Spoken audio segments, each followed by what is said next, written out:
there's this thought that the people who are of color, who are now they're identifying as being part of this organic industry, are like maybe millennials and Gen Zs, maybe the younger Gen Xers. But I'm like, boo boo, my grandmother was Been practicing been organic. doing it. It's Yeah, just the that language, that's how right? they So farm, right? The language got co-opted.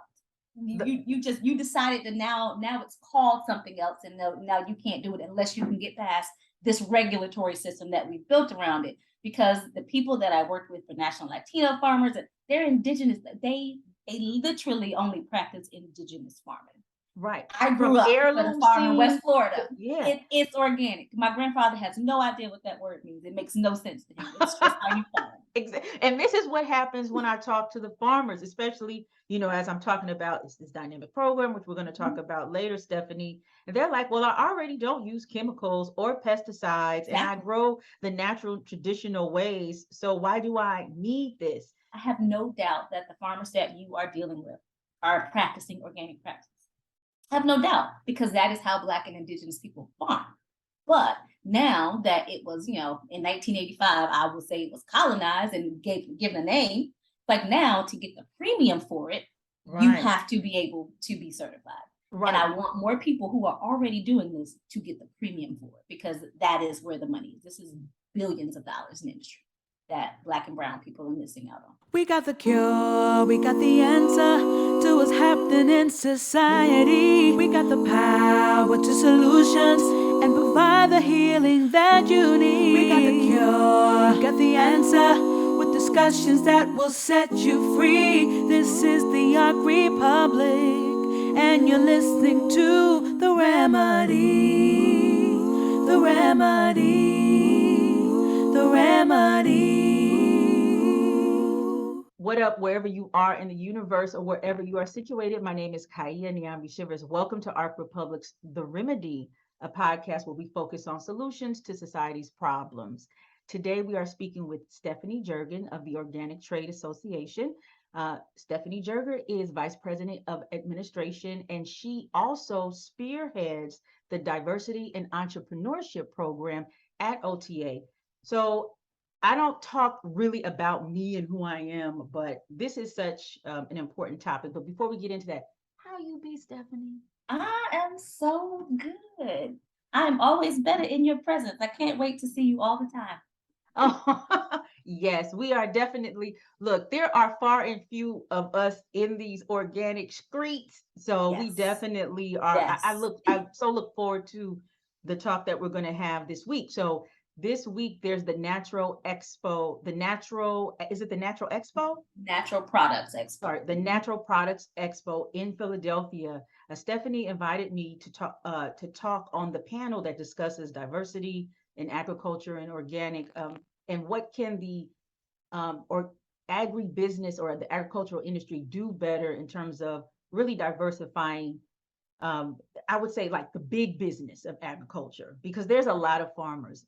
Me working with Black Farmers Index that practice what certified organic uh, processes would say Yep. is organic, but they Yep. don't have the quote unquote stamp of approval. So Absolutely. I could overtalk, but I want to hear you first. How did you get into talking about and advocating for diversity in organic trade? Yeah. So I have been with the Organic Trade Association now for 9 years. I came in originally as an administrator and lobbyist, just to help them in that government affairs role, and it just really kind of evolved. And during that same time, I have always been active in the community here in Baltimore. I'm very big on the urban ag scene, very big about people having access to food because I live in a food desert.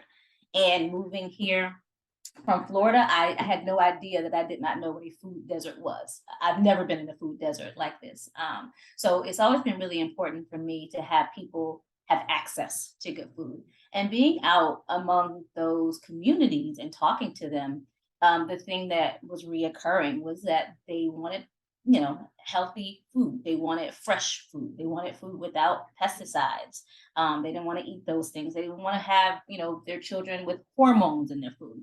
And what I kept reiterating all the time for that group is that the word you mean is organic, because that's the space in which I'm working. So I understand that in the agricultural world, but that's not something that comes naturally to Black people at all, urban people at all, in any kind of, it's really not even a color thing, it's more of a class thing. Because outside of a certain group or income group, you never even have real access to it in the way that you think about it. Like it's there, but you don't think about it that way. Most people who are have low income in this area are on food stamps or get food subsidies. They're not allowed in to be purchased with EBT cards. You can't buy organic. It's like a hot meal. They consider it premium food. We're going to pause that. Mhm. That blows my mind. Exactly. There is Exactly. such a promotion for nutrition, Yep. by the USDA and the government, but you can't buy organic food with your food stamps. No, you can't. Each state, a state can decide to add to the subsidy that the government gives, and they can decide to make an amendment to allow it. And there's states like Vermont, New Hampshire, all of New England. All of New England has that. Of course. Ability, I believe. Of Yes. course. Yeah, because that's where they don't play by any They of that. don't play. But Exactly. but places that do not have more advocates for organic do not have that in their state systems. In our state system in Maryland, you cannot buy it. I have a friend in the Senate, and she really spearheaded the opportunity for people to be able to use their EBT cards at farmers markets, because that was not allowed before either, but now it is. But it really has to be a state by state effort. But the federal government on a federal level, it is not allowed. Wow, that is so. With that being said, I mean, you talk about food deserts. And I moved to a food desert. I'm from Los Angeles, and when I left FAMU, well, I became a vegan at FAMU. And when I returned home, I was a vegan for about 7 more years. And being in an area that is very conscientious about what you eat, how you eat, as well, being in California, period, because I mean, that's the agricultural Mhm. oasis of the world, one of Yep. them.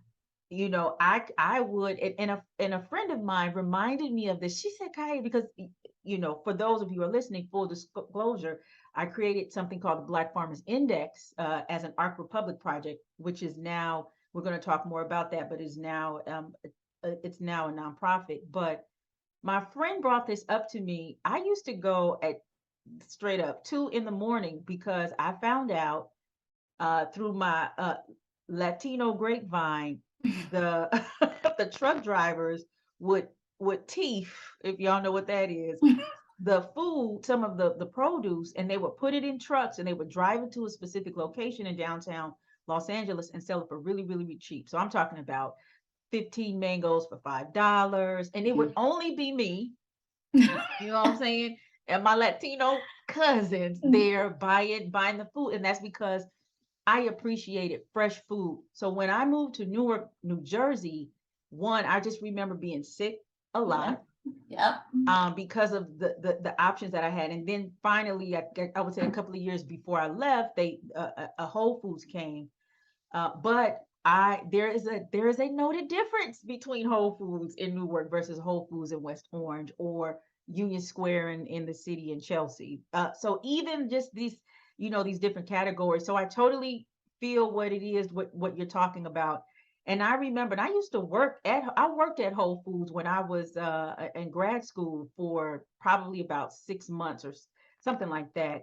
And I remember that's why it blew me when you said that you cannot buy organic, because there was a family, it was a grandmother, a mother, and a Yeah. daughter, and they pooled all of their EBT money and Yes. they bought in bulk meat. But I didn't, and I thought that was absolutely brilliant, but I guess it wasn't organic. So Mm-mm. when you get to Organic Trade Association, what are some things that immediately become like, maybe we got a problem here? Oh, the lack of diversity. Organic Trade Association has been around since 1985. I'm their first Black employee when I started in 2014. Wow. And I'm still the only one. We've had one more who we hired as was an event manager, but during COVID, that was of course the one position we cut out, and we haven't hired any thus far. But no, I'm it. I'm the one. So it So haven't had it. how, We had no diversity on the board. We had very little diversity as I could see in membership. Oh, it was glaring, glaring. how do you exist in a space? So I'm in the academy, and I'm at a predominantly white institution. However, it's in a very diverse city. So I Mhm. engage with, Black and brown Asian folk all the time, Yep. which, to me, it can be a balance. However, when you are in that ivory tower, you are in that ivory tower. Yep. And what I've come to find out is working with farmers and working with food, it is very political. And people will fight you to the death over access, money, resources, and everything. What was Oh, it like being in those spaces and you being the only person? Because I know people had to reorient themselves with you. I'm certain, and sometimes they forgot to reorient themselves and forgot I was in the room. It was a lot of what you just said, right? I've created a balance. I'm very active in the community, so being grounded in community work. I was the community outreach director for the Baltimore Urban League for 10 years. So for its young professionals while I was there, so being active and grounded in those community spaces and being able to see people that I truly want to help, truly need the help, and the people that I hear on the hill say we want to help. I'm like, there's a huge disconnect between what you think you're doing or what you're saying you want to do and what's actually reaching the people who need it. And I am like qualified to say it because I am in fact on the ground with those people, feeding the homeless, coordinating, urban gardens, coordinating like youth STEM events, that kind of stuff with agriculture, reminding them that agriculture is STEM. That's um, something I've always done as well. I'm on a board right now of this small nonprofit called the B Org, and they teach STEM to kids, not elementary, I think like middle school to high school. But I am one of the people who constantly advocate for agriculture because it is STEM.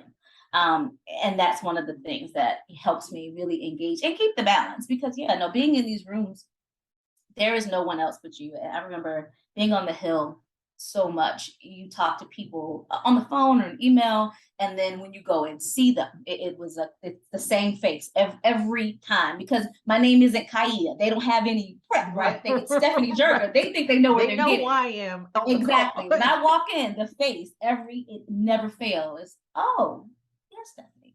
Yes, yes, I am. So it's a Love constant it. of that. It's a constant of that. Yeah. Yeah. I mean, I've gotten to the point in this industry where, I mean, from the day I was here, I've earned my way in every room I'm in. Every room I'm in, I belong in, and I come in like that. I show up like I belong here. So I don't think that was ever a problem for me. They probably had to get adjusted to it, but they clearly have come around in some way. So let's talk about how this translates in the organic industry, understanding Black communities and Black consumers of organic produce. What were Mhm. some major things that you saw that the organic industry didn't know, or major disconnects, or maybe things that that were done well? Mhm. There's huge disconnects. They still have a lot of disconnect. They're just in the way that they even did their market research. One of the things that we put out each year that a lot of organic companies and natural companies really wait on is our organics survey to show like what consumers are buying, what's the behavior, the patterns of consumers for organic. And one of the things that we did not have up until probably a couple years ago was demographics about race. Like you don't know because you're not even asking. You don't know who your customers are. There's no way you can, people can absolutely use that information to curtail it to their customers if you're not even checking for how, who they are. And that's one of the things. So that got added to our survey, and it's been really helpful. The other things is coalition building. I mean, I noticed immediately you all don't reach out to anyone besides, and I tell them all the time, you're just talking to yourself. You're not talking to anyone outside the industry. And what I convinced them of, and I'm really happy to, come around to that. But I was telling them, I'm like, there are people outside of this industry who are talking about the exact same thing you're talking about. They're answering the exact same problems that you're trying to figure out. They just are not a part of your community and they don't look like you, but you're not reaching out to them. That's why they don't know you. Organic Trade Association is really the largest staple for organic advocacy in the country. You know, USDA is going to come to me before anybody else. USDA, you know, the Senate and the Congress, the Farm Bill goes through OTA, and that we lead any coalition. But Black Farmers Index doesn't know them. Like people who are like the, you know, other organic African American farmers don't know them. Black Farmers Union doesn't know them. Like nobody knows you. National Latino Farmers, they don't know you. They're huge. They don't know you. And when I reached out to those groups, just like you all, I had to introduce us to everybody outside of us. And that is a problem. And I'm like, you all can't see the flaw in this coalition building. You all need more allies saying the word organic because I have no doubt that the farmers that you are dealing with are practicing organic practices. I have no doubt because that is how Black and Indigenous people farm. But now that it was, you know, in 1985, I would say it was colonized and given a name. Like now to get the premium for it, you have to be able to be certified. And I want more people who are already doing this to get the premium for it because that is where the money is. This is billions of dollars in industry that Black and brown people are missing out on. Yeah, I want to return to some points that you made, and let's get into some of more of the meat and tissue of it. My initial idea was one of the biggest disconnects is that the organic trade industry does not know how much folk of color consume organic foods. Nope.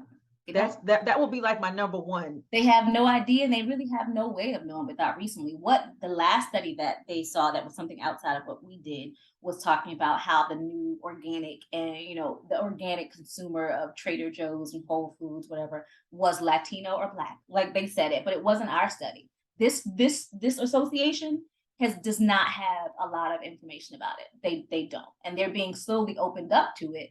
And stuff like this toolkit is really going to give them probably a shock about how many people are doing exactly what you want to do and say you want to do and that you can work with that you don't even know. Yeah, on that, the second thing that I also hear what you're saying is there's this thought that the people who are of color who are now they're identifying as being part of this organic industry are like maybe millennials and Gen Zs, maybe the younger Gen Xers. But I'm like, boo, my grandmother was practicing organic. Been doing it. It's just the language. That's right? how they farm, right? The language got co-opted. You decided to now it's called something else, and now you can't do it unless you can get past this regulatory system that we've built around it. Because the people that I worked with for National Latino Farmers, they're indigenous. They literally only practice indigenous farming. Right. I grew up on a farm in West Florida. Yeah. It's organic. My grandfather has no idea what that word means. It makes no sense to him. It's just how you farm. And this is what happens when I talk to the farmers, especially, you know, as I'm talking about this dynamic program, which we're going to talk about later, Stephanie. And they're like, well, I already don't use chemicals or pesticides, and I grow the natural traditional ways. So why do I need this? And let me say this, because I have been in this food space for a very long time, since roughly about 95. And I want to say this is when organic begins to percolate really, really hard.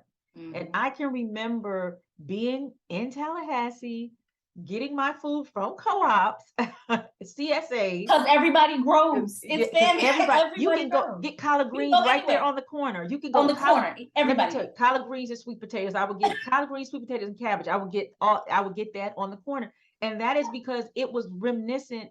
It was not just reminiscent. It was a practice I already did when I would go to my grandmother's house in Lafayette. There was a man by the name of Mr. Kaye. Mr. Kaye would be on a horse and buggy.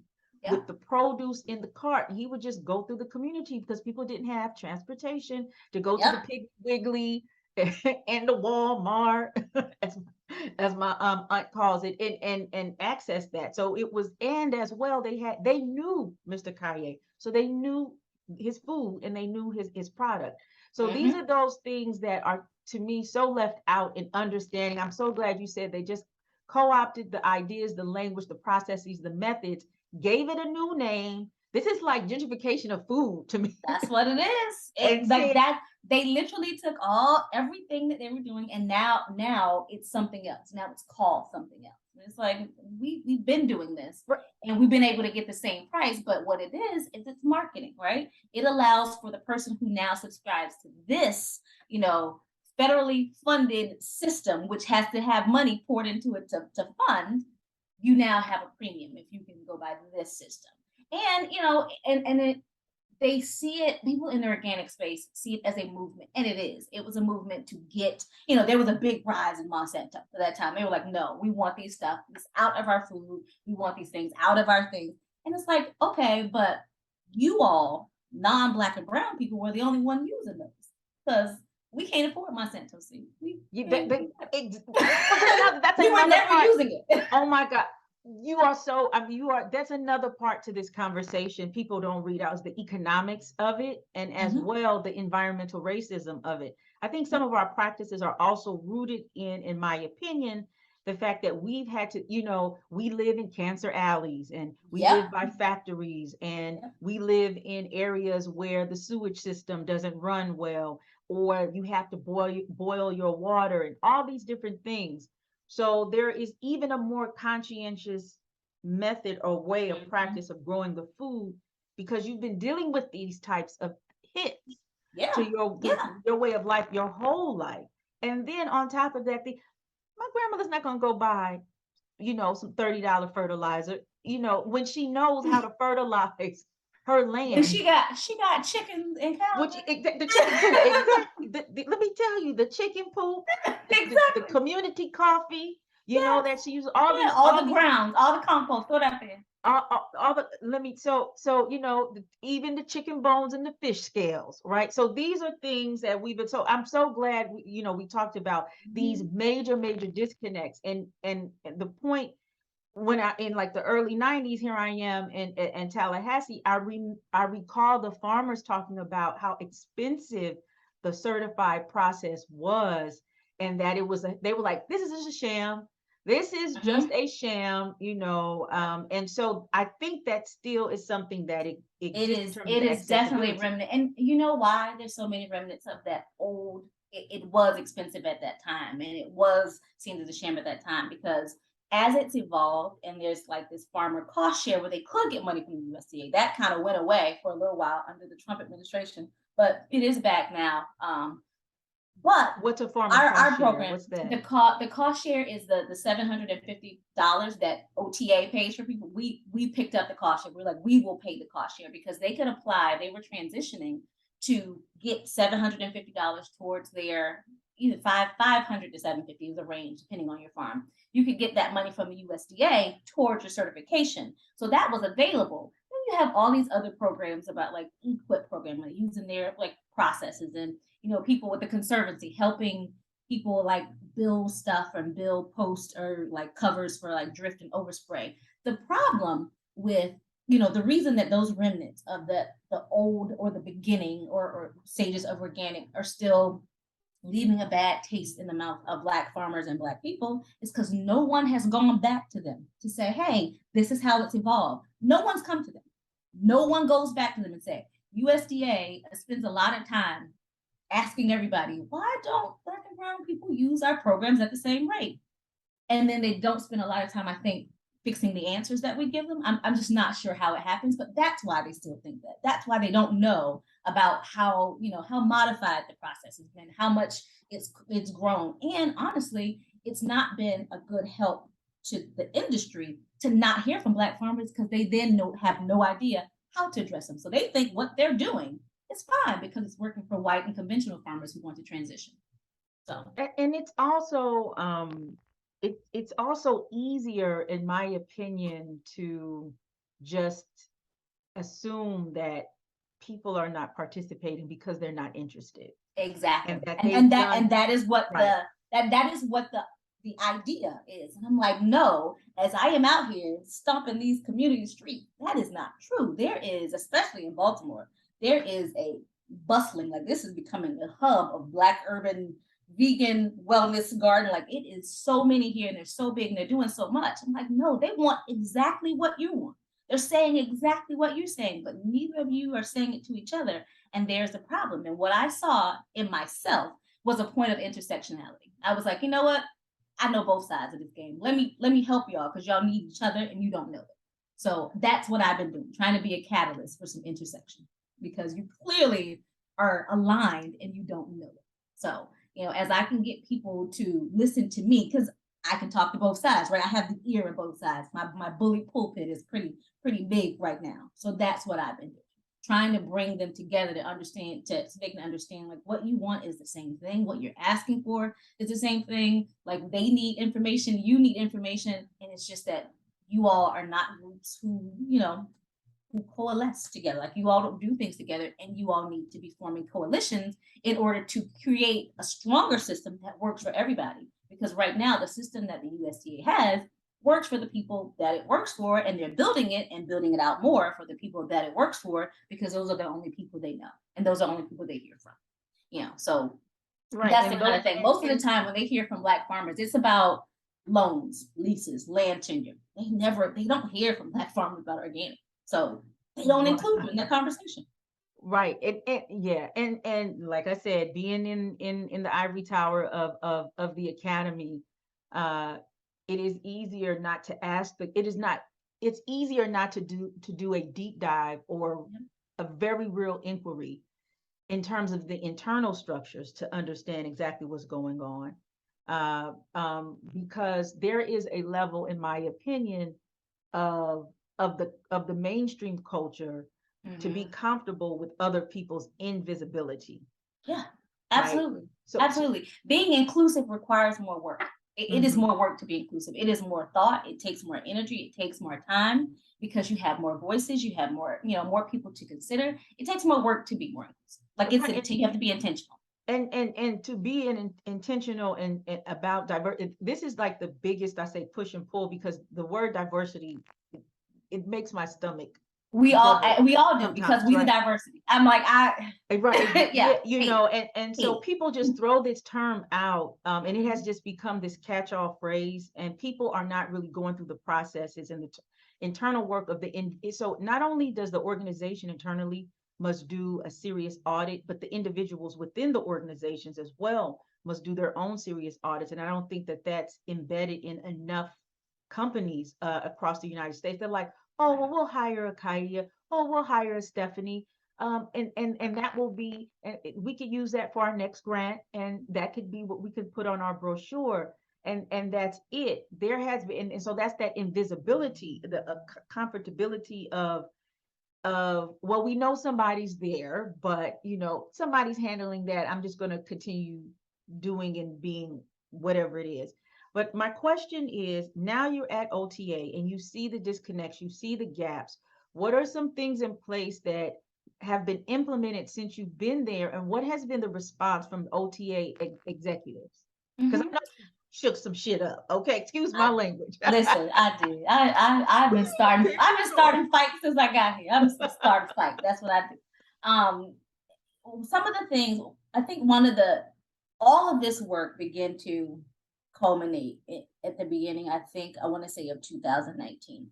OTA has a line of credit funder that we use called RSF. They fund all kind of social finance endeavors. That's what they do. They're a big funder, but you have to be making a social impact to, Now, what does RSF stand for? I don't know what RSF is. I don't know. It's something social finance, but I can't think of it. Okay, I knew it was But they literally only fund social impact entities, nonprofits, companies, whatever, B Corp, that kind of thing. They only fund them. That's it.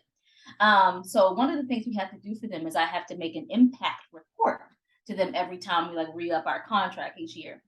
And what I had noticed is that every year the stats were getting worse. Wow. So yeah, I was like, so I went to the CEO at that time and I said, y'all got a problem. I said, you're becoming more white and more male. You're in danger of literally losing your funding just by your the diversity on your leadership team, which I was on, but I was the only Black person on it. So that's the only leadership team you have. Your board had 0.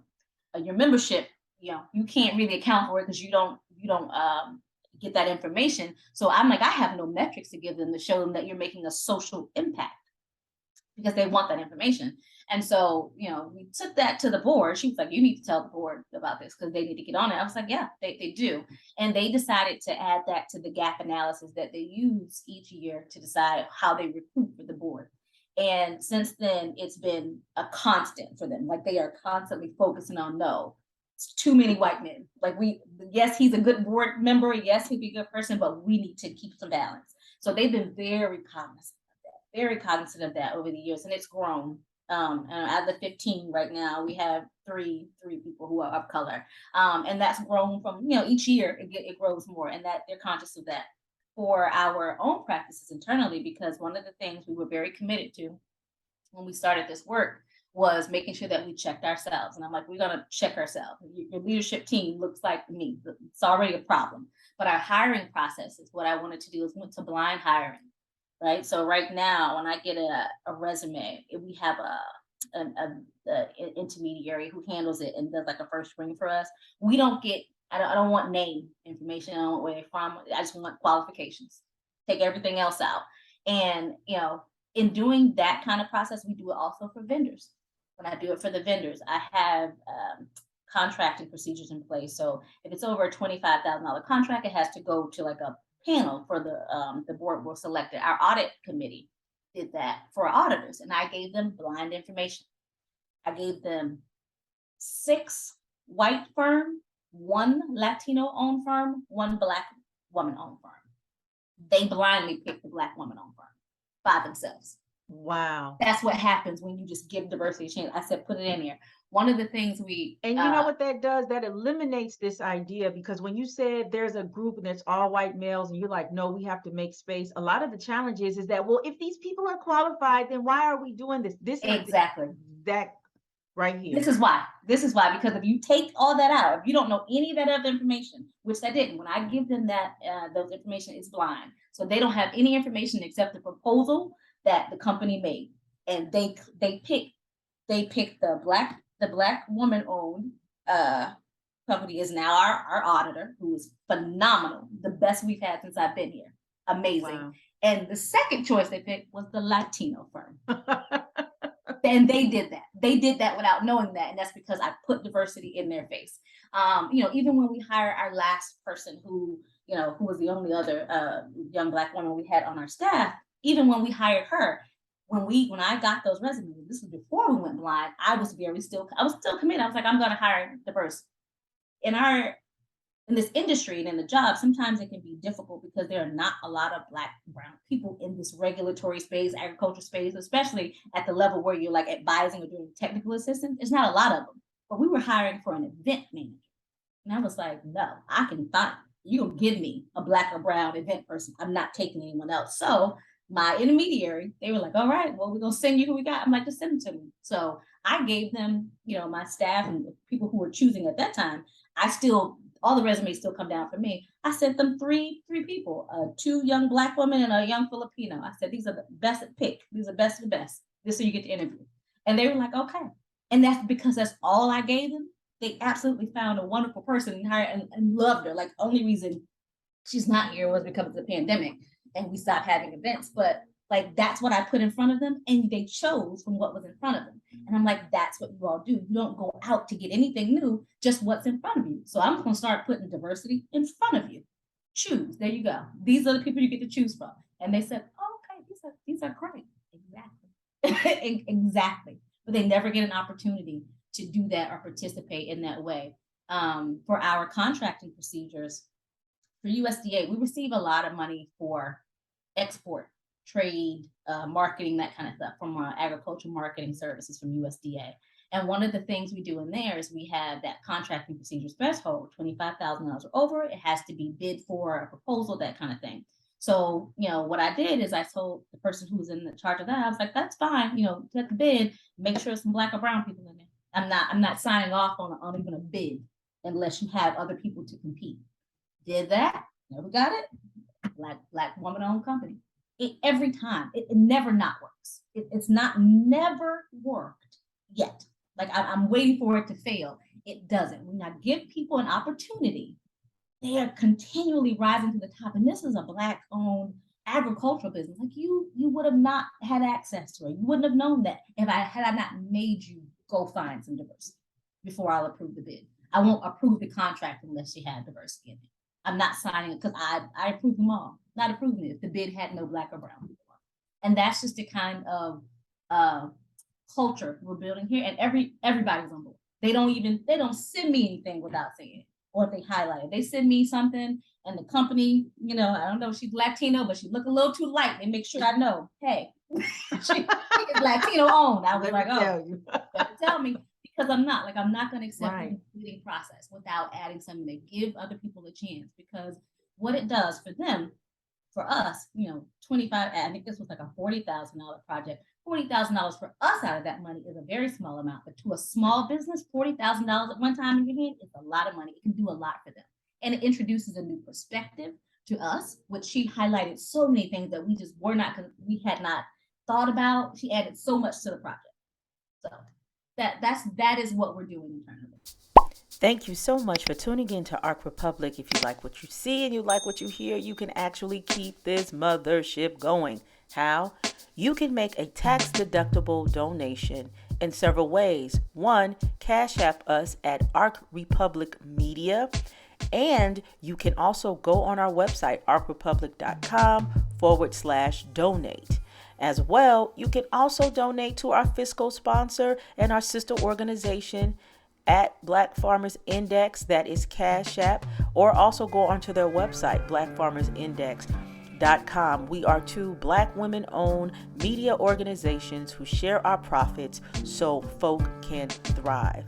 Since George Floyd, actually prior to George Floyd, I would say let's start with Trayvon Martin. The conversation was the cost of racism. That was the high cost of racism. Because this is the remedy, I'm so glad you're pointing out how when an organization is intentional about bringing on more diversity within its processes, the benefits of an organization. I don't understand how companies can be in this capitalistic society promoting these very backward, racialized notions of the way they do business and are losing money. It's the antithesis. So it literally is a business case for diversity. Like I can make, and that's what I've done. I'm making a business case, a money case for why you need to have more diversity, why you need to add more people into the fold. Like I don't even understand how it's not understood, but it's clearly not. It's clearly not. Right, because everybody, so this is one of the reasons why I created Black Farmers Index. Well, everybody has a blind spot, or people don't have the resources in every single, lane that whatever the industry is. That's just what the deal is. When I was thinking about food insecurity that I had that I saw in Italy in 2020, that I knew was going to come to the United States, in which we are in right now. Well, the world is in food insecurity. Yeah. When I thought about how do I remedy it, I came from the trajectory of Audre Lorde, of this whole idea of pull from the people who are at the bottom and see exactly how they are still surviving because they are being innovative, they are being creative. Oh my God. You need to understand what they're doing to survive in the same space that you are, with so fewer resources. And that's all they need. The capital. That's all. There is I don't know if they're still doing it, but there was a farm in North Carolina. And it was an idea that I thought was very inventive when I was in Italy. When I was in Italy, they have these night markets. So these are the markets for when you're working, farmers markets, outdoor farmers markets. And because from central Italy on down, the weather is fairly, decent year round. They have these night markets. So for people who are coming from work, leaving the club, whatever you want to do, You can still get some fresh fruit and groceries. Fresh fruit, get you some kale and some eggplants and some zucchini flowers and keep it pushing. So there were night markets, but what this farm did, they not only had a night market, but they also had a daycare connected to it to help those who are not only farmers, but also people who had to bring their children because they're coming from work. Yep. The problem was is that they just didn't have the capital in order to build it so it could run consistently with the fervor that it needed. It's an excellent idea. And so these farmers have their minds are so creative in how they have maneuvered Yeah. in the business. Yeah. So this is, and another thing about it was, and this is to your point, there's often this narrative, especially when it comes from a stream lens, to always talk Yep. about vulnerable populations from a lens of depravity or suffering. And there's not enough to highlight, while you do have to hold institutions accountable, but also highlight those who are still existing and what they are doing, because the main industries can learn well. So yeah, Yeah. that's to your point. Yeah. That's to you. So let's talk about how you hunted me down. I was going through my email. I said, And I Stephanie, did. you were emailing me since I think January. I did. I was like, I'm a person. This is not automated. I want to talk to a human. Somebody call me back. Yeah. Oh my, I So, felt so bad. I'm going to get in contact with you. I feel so bad. So I would say around, I don't know when, but I maybe about March, April, maybe June. It was like probably May, May. because June is when we finally actually got on a call. But So it was like it was must have when been y'all was in April. the soil, right before y'all soil to shell The series. soil So is- it was okay. like- So I messaged. So if you are new to the call in Arc Republic and Organic Trade Association, Stephanie was emailing Arc Republic to make us aware about a program that she is behind. However, I did not see her emails until sometime spring, but full disclosure, I had COVID in January and we had extended our holiday boxes, our Vittles boxes. So it was just my husband and I, we were you know, we were struggling. Packing Not boxes. struggling. Yeah, it was, we were packing boxes.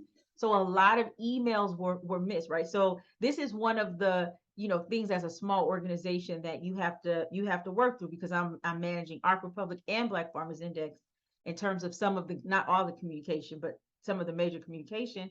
So I tell my sister, please email Stephanie. And full disclosure, I thought you were white too. People always do. I'll be like, I am Stephanie black. Jerger. I don't know a lot of Black Jergers, No, they're And not. And I was calling you not. Jergen like lotion for a long time. See, this is that, I'm saying, that Black association. So I said, please email. And so my sister took it, and then you linked up and she said, girl, she Black. I was like, what? Always. Oh, and that is the story of my whole life. I'm like, yeah. And the reason why, not only the name, but I don't know a lot of Black people in just the organic industry. No. So I mean, that was another thing that blew me away. So Stephanie brought to us, so she emailed me through Arc Republic channels. I shot it over to Black Farmers Index, and she proposed or pitched a partnership that Black Farmers Index will work with Organic Trade Association to get more Black farmers certified. The numbers, what she told me about, it was staggering about, and so we were 100% down with it. And the thing that I must say, Stephanie, publicly to you, I'm always in. We've entered in partnerships before, and they haven't been necessarily fruitful for a whole bunch of reasons. It's just growing pains. That's how we take it.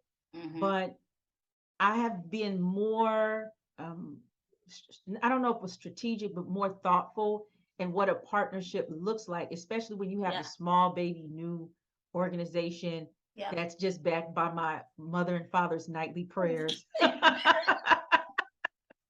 That's it. That's the most consistent currency we got, but that is the best currency with this, like, well-established, money down organization. And there's this, the distribution of power is unequal. And so, like, how do you enter into something where you feel like the takeaway and you're growing? So I have to publicly say, Stephanie, first of all, thank you for not giving up. Thank you Oh, for no. not saying, these Black businesses, thank you for that. Thank you so much for that. And thank you for ushering in a very comfortable conversation and really putting together a partnership that we at Black Farmers Index and Arc Republic, because we do a lot of the media stuff with Black Farmers Index, feel so comfortable and happy about and excited about, and know that this is like long term. I am so glad. I'm so glad to hear that, because that is the approach. I mean, all of these agreements, we've only had about, I mean, you all are our third kind of partnership, and you all are our only MOU. The other two partnerships entered into our Farmers Advisory Council because they're structured differently. People in the Farmers Advisory Council have to have a farm membership group, and you all were different because your farmers don't pay. You all are just doing this. So I was even more like, no, I just need it, because these people are all here because they're not getting anything but whatever they can provide. So I was very cognizant of that, and I make sure that whenever I enter into those conversations, you talk about the comfortability. I know what I'm entering into. I know that you all are skeptical. I know that when you come in and you have Organic Trade Association Stephanie Jerger, they like, I know that, and I'm like, you know what? I'm prepared for that because I know this language. Again, I speak both languages, and I have to translate for everybody, like what is being said, what is being felt, what was meant by this. And I'm happy to do it just because I want to see these coalitions grow. There's absolutely there's no reason, why we should not have more partnerships with Black and Brown entities. And there's no reason why we don't have any today. Like, we have zero today. Our first partnership was the National Latino Farmers and Ranchers Association. Their CEO, Rudy Arredondo, is, I call him my 80-year-old Aztec best friend. He's an amazing, he is an amazing firecracker of a man. And he was on USDA for a lot of years. He retired from their tribal lands department, and he is very big in this space. And even though they don't have the organization structure that we have as a trade association, he very much still has the ear of Indigenous and Latino farmers. Like, that is who they're going to go to, because he is translating things for them. He is talking to them in a way that makes sense about what's being put out. And that is what I knew that I needed to be able to do to make partnerships on the other side. I need to be able to translate what they're saying at USDA, get through the nomenclature, because I think they have a real problem with that on this side. Like, y'all just be saying words, just say it plain, so they understand. They just want to just say words. I don't understand it, but I knew that I had to be able to do that. And I'm like, who else is going to do it at this point? Who else can do it besides me? And it's like, there's a time for it right now. There was an appetite for it, and I saw it. Like, oh, there's a time right now. Everybody needs to show, like, what are you all doing? We're not talking anymore about diversity. What are you all doing? So I understood that there was, we were a time in history where people had an appetite for it, and this is something I could move forward with full circle. So I wouldn't have as much of an issue. And so the executives they're all on board, because they can clearly see. And the more partnerships, the more people that I get in, more organizations like this I get in, the more they realize, like, oh, yeah, she on to something. And the members also see it, which helps them provide funds for it. Like, the level of activity that I have in this program helps provide the money for it. So the more things I get, the more things I can fund. And I'm just trying to figure out ways to help the program evolve at this point, because it's well off the ground. So let's talk about this diversity and entrepreneurship program. How did it start? Why did it start? How did it start? Where is it going? Well, it started for the reason that we're both here. They are not enough Black and Brown organic growers. They're just not.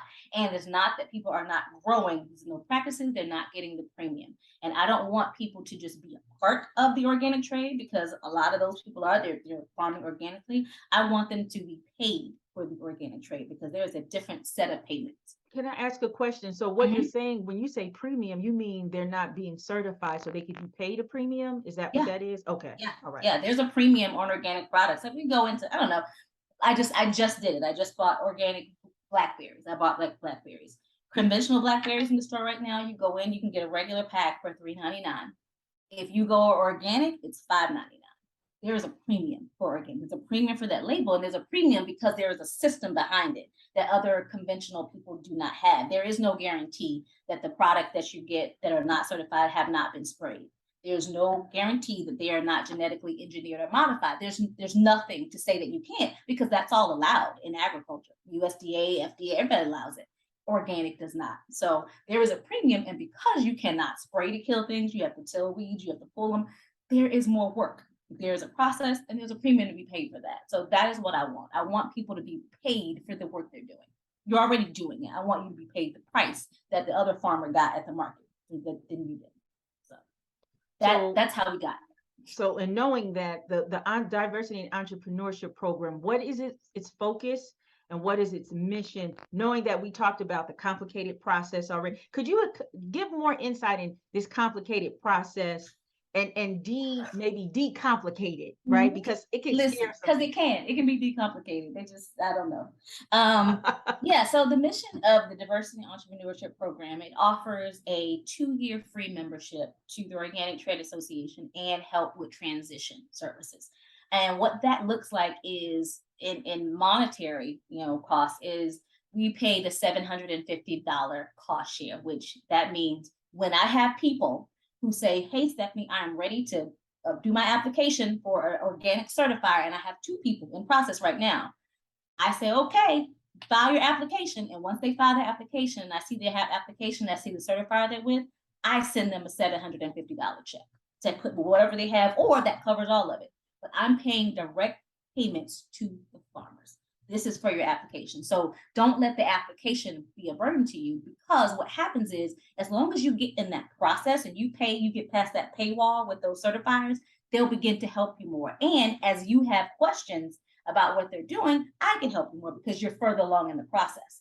But most people never get in the process because they truly believe it's convoluted, and it probably used to be, but it is not anymore. One of the biggest myths that I hear recently is about soil testing.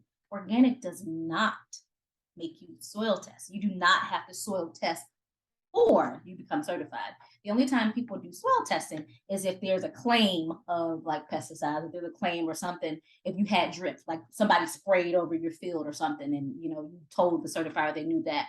Or if they come by, because inspectors do come by randomly, and they'll residue test. And so they find a little residue, they'll need a soil test. But that kind of thing is not normal. It's not normal practice. It happens, as one-off things. So that kind of thing, I think, is just, there's a bunch of myths about what it is. And then the problem, on our side, on the USDA side, is that we've not done a lot to debunk them. Like, you can't just go on the internet to the USDA's National Organic Program website and get all the information you need.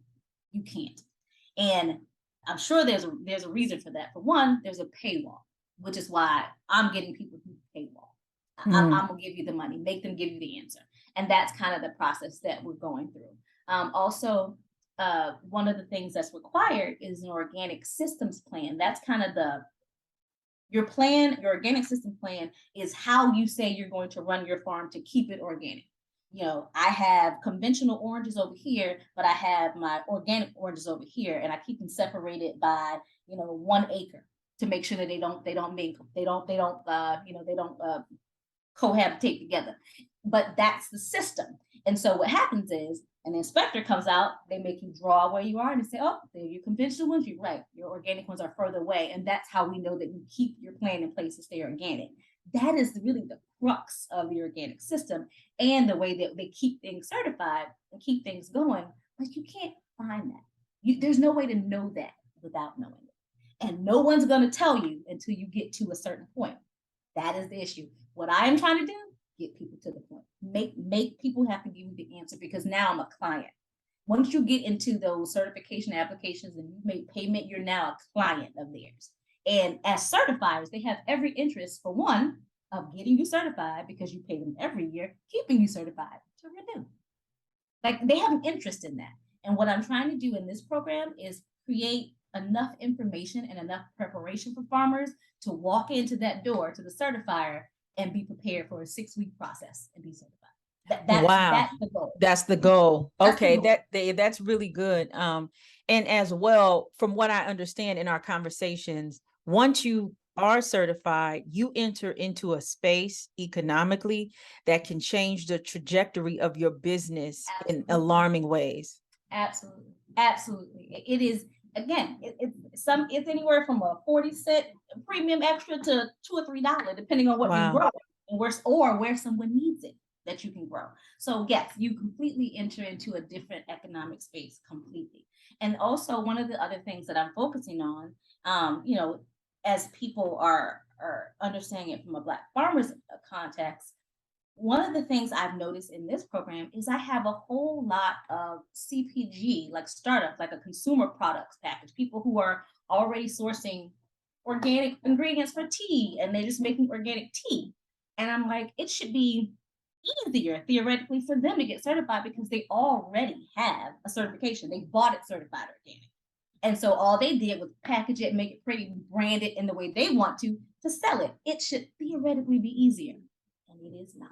And Wow. exactly. Like that is one of the things that I am working through right now is that, and I get it because the USDA has the program set up because they deal with only agriculture. Once things change to something else, they really become an FDA issue. So the language for the system planning in organic is written for farmers. And it's not a language that people would know if I'm just a startup company marketing my brand. I don't know what you're talking about. I don't know what kind of inputs are in here. I don't know what that is. And the problem again, no one's going to tell you until you start paying money. And so that is, again, the process I'm trying to get people through because having people have more consumer packaged goods that are sourcing organic, it increases everybody's supply chain. It increases everybody's supply chain. They're sourcing only organic in order for them to stay certified organic. But this way, if I get more of those, people sourcing issues, alleviate a little bit, and the farmer gets the premium, the person who made the product, the brand gets the premium, everybody is winning. But right now, the process is so convoluted that people are afraid of it. And what I'm doing is just dispelling myths all over the place, kind of breaking down these processes so that people better understand what's coming because they truly cannot get a feel of being prepared for becoming organic by just doing Google research. You're not going to find it. So I have a couple of questions about the process coming from growers talking to us and asking us questions we couldn't answer. Is there a tier system or certain certification agencies that you recommend or that growers should go to? How does that work? Because somebody said, oh, well, there's not enough USDA certifiers in my state. I have to locate someone else. Yep. What is that about? Explain it. It's very true. I would always suggest if you have a certifier near you, like let's just say people who are in South Carolina, Clemson does it. So they would, for one, they know the landscape, they know the agriculture, they know the weather, they know all the contingencies to plan for certification. But if you are in a place like South Carolina, you only have one certifier, and that's Clemson. So they might not be able to get to you. Clemson University. Clemson University is a certifier for South Carolina. But also, they only one, like it's not a lot of them, but there are bigger ones. Like the ones who are big are the ones that I suggest that people from this program go to just because they have more workers, they have more access, they can get out there quicker than someone who is in, Kentucky. In the Kentucky, I think they could probably have one, maybe one. They may not have one. Wow. They may not have one. Because in the South, it gets much less. Certifiers are not down there, but the bigger ones will certify every state in the country. Like we have the bigger ones that I refer the two people I have in process, I refer them to California Certified Organic Farmers, CCOF. They are probably the largest. And they have people everywhere. They have a finite system. They can get to everywhere because inspectors have to come out. So they have to schedule those kinds of things. So we have those. We have another one called Oregon Tilth. And even though they're based in Oregon and California, they certify the whole country and internationally. I've seen Oregon and Tilth. I've seen them. Yep. Yeah. Oregon Tilth is a big one. There's another one called QAI. There's another one called EcoCert.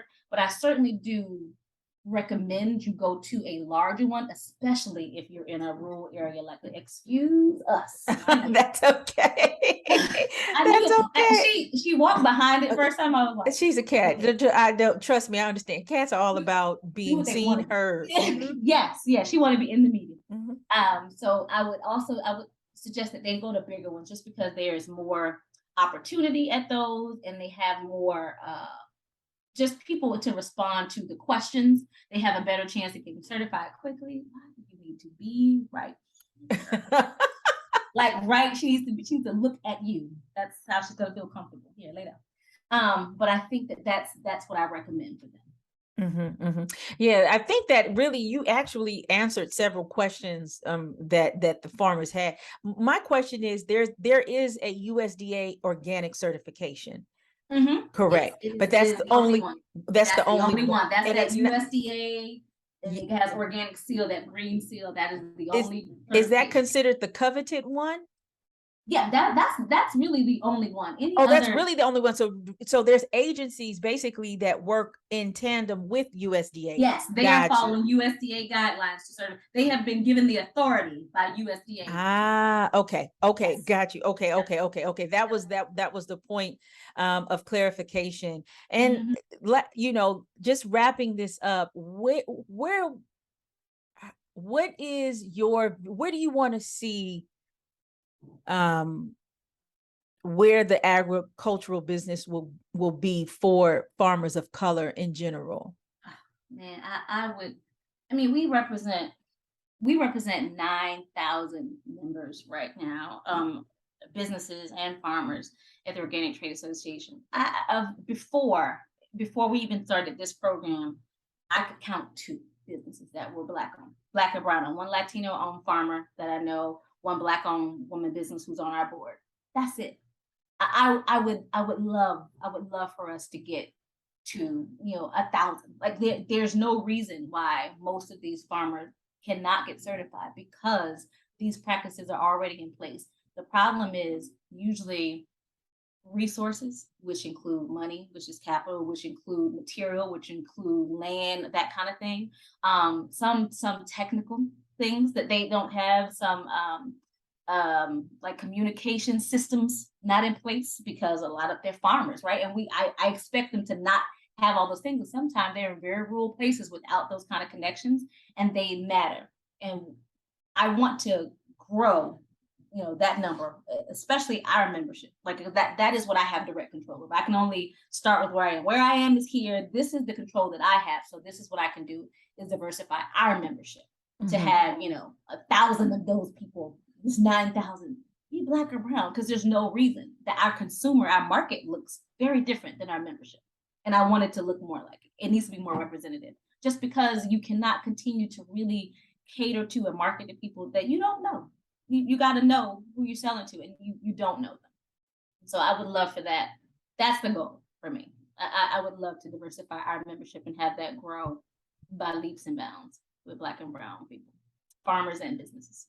Yeah, and I want to say this. One of the major takeaways that we at Black Farmers Index discussed and were very excited about, what was the fact that once you go through the process and you get that certification stamp, it's not like they're just going to leave you out on the corner. That's one of the biggest critiques with a lot of these quote unquote nonprofits that are supposed to do social good is that they run these programs, but they have no follow-up. I've been subject to these. They have absolutely no follow-up, no placement, anything.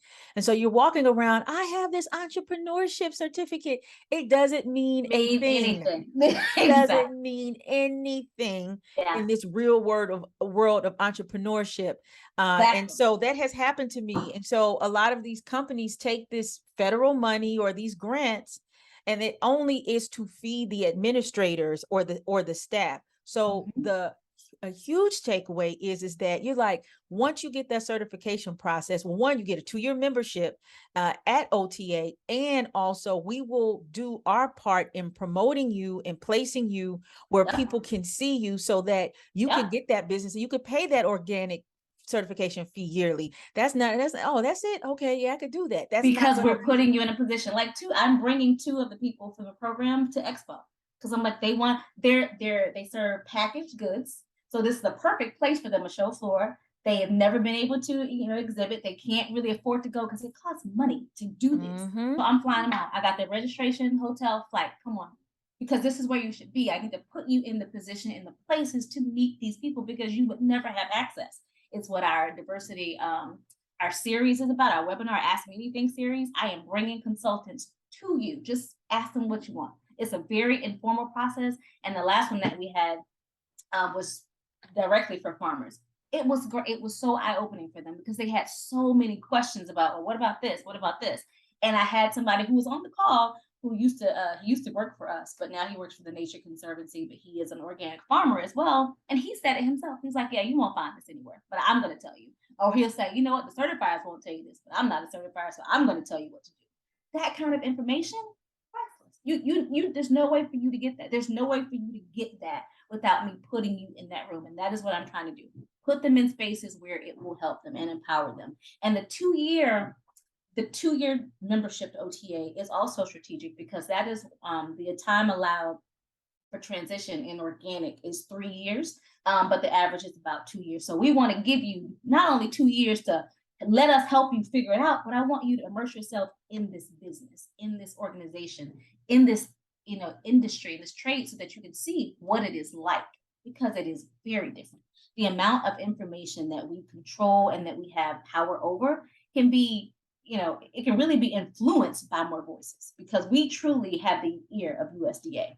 If we say, hey, there's a big issue, like with translation, huge, like it needs to be mandatory everywhere. It is providing a huge barrier to Latino farmers, huge barrier.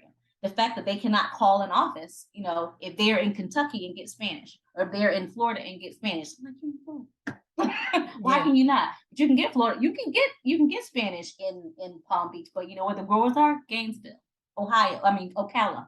Can't get Spanish there. Mm-hmm. That's true. Can't get none. And I know this. Mississippi can't get it.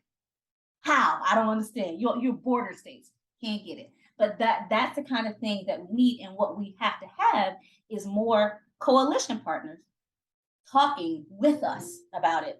And we need to better understand it ourselves. So I'm like, I can say it, but I don't know how true it is for everybody. I only heard from 6 farmers. I would love to hear from 1,000. That way I have a whole bunch of information. Like, no, this is what is happening. And that's how the partnership really is benefiting us as well. It's helping us curtail the processes going forward because we have not had access to your farmers or the information or their insight because they won't talk to them. They might talk to me, but they won't talk to them. So if they just talk to me, I'll tell them. that's where we are. But we need 1,000 more of you too. Listen, and yes, because the agribusiness. Oh my gosh, when I find another Black person in agriculture, I'd be like, hey, yeah, I know. I hope we continue this conversation because I think our discussions will educate a lot of people and give them insight about from different lenses, right? From different, you say both sides of the aisle, about like how do you engage and do it in a way that really is productive and can build this industry up more. So I do appreciate that. Last question, I'm telling you, I promise, is that what can we as the public do in order to help the work that you are doing, the incredible work that you are doing? You know what? I would love for everybody just to tell someone about it. If you know someone who has a farm, and not just a farm, but a business. Because I know for one, Black and brown people stay in body care and hair care because we got a whole other set of issues. And you want natural products there, and you're sourcing organic products there. You can get those certified. There are very few things that cannot be certified. The only 2 things that are not organic ingredients are water and salt. Wow. Everything else can be grown in an organic way. We don't have aquaculture cannot be, but if it's grown from soil and turned into anything that can be organic, cotton fibers hemp is becoming very big in organic fibers. Any kind of packaged good, any kind of like you're making fancy waters or fancy teas, you love a tea, hair products, anything like that can be certified organic, and like share the information so that we can help people start out from the beginning, understanding like how to keep this product organic or how to make it through that process, just because there's so much information that you just don't know. And what I hate to see is, people go through this whole product and they figure out this process and they figure out how to get it certified organic, but then you don't understand the business back end. And what happens is, we have a meeting twice a year in the organic community with the USDA about what ingredients can no longer be organic or no longer prohibited just because of environmental things, sourcing issues, that kind of thing. And you have a product, you have something in your hair product or your hair care thing with that product in it. The day we sunset, the day we say can't be in it anymore, your product's no longer, it's got to come off the shelf. And I've seen it happen because you can't keep up with the business end. And that is what OTA do. We keep up with the business end. We're telling you, hey, this is coming, this is happening. And also we're talking to farmers. So we're saying, hey, this is going to be outsourced. What have you all found to replace it that could still be organic? And farmers will tell us, oh, I'm using this, I'm using this. It's good information and good information sharing. But if you're outside of that circle, you never. The network that those of you who sign up through, so how do you sign up through Black Farmers Index? You go to blackfarmersindex.com. On the front page, there is a find more button that you can push, and it will give you, it's like a quick FAQ for you, but make sure that you mention Black Farmers Index. The network is out of this world. And what Stephanie also told me is that the network is not just national, it is international. And how the international community is really interested in organic. USDA organic is the seal. It is the top tier, and everybody wants it. I know we take people out of the country to go make deals for export, and we help them set up things so that they export properly, because you just can't send a bunch of grapes to China. You can't do that. There's a process, and we want to help you all understand that process and get in that pipeline. And when I was in Italy, my husband was thinking about doing some import export things, and so he was talking about different products, leather jackets and everything. And the person we were talking to, I said, well, what about olive oil and wine? I'm the food. I always go to the food.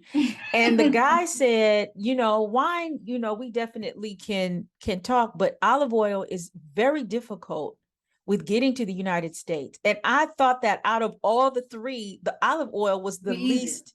He said there's so many regulations on it. It's very hard. It floored me. Food is very, very political. And I have to say, it is very political. It's very political. And I have to say this on many levels. Me living where I live in Philadelphia is the first time. Yeah, it's the first time in my life where I had food accessibility, meaning I can walk 10 minutes and be at a place where there's good food, or 10 minutes one way and 10 minutes that way. I call them bodegas. They're not bodegas. They're like little shop marks. I call one is the hood bodega, one is the bougie bodega. But they are look, let me tell you, they're selling locally fresh picked peaches for 99 cents a pound. Girl, I bought they're growing in Philadelphia. Black Dirt Collective is huge in Philly. And then I'm going to go to Philly John's. Philly John. That they're also in my toolkit. I'm going to introduce this industry to all kind of. They have no idea about what's coming. So I'm. So where are we going to be this week on Thursday? Yes, this Thursday we're going to be at the Pennsylvania Convention Center in downtown Philly. We're on a panel on Thursday the 29th. Our panel starts at 10:45, goes to about 11:30. And then we'll have the rest of the day at the show to just, so you can really get a grasp of it. I mean, you have me back anytime, but I feel like after you go to this, you're going to be like, we got to talk a lot more. Okay, and as two FAMU alum, we're going to strike, and strike again. Yes, we will. Thank you. I did not wear this orange intentionally. It really looks good on my skin, but it's just the irony of it all. You are Black. Everything looks good on your skin. All color looks good. I know, that's right. So Stephanie, we'll be talking to you again, and I'll be seeing you very soon. Thank you for talking with ARC Republic. Thank you so much.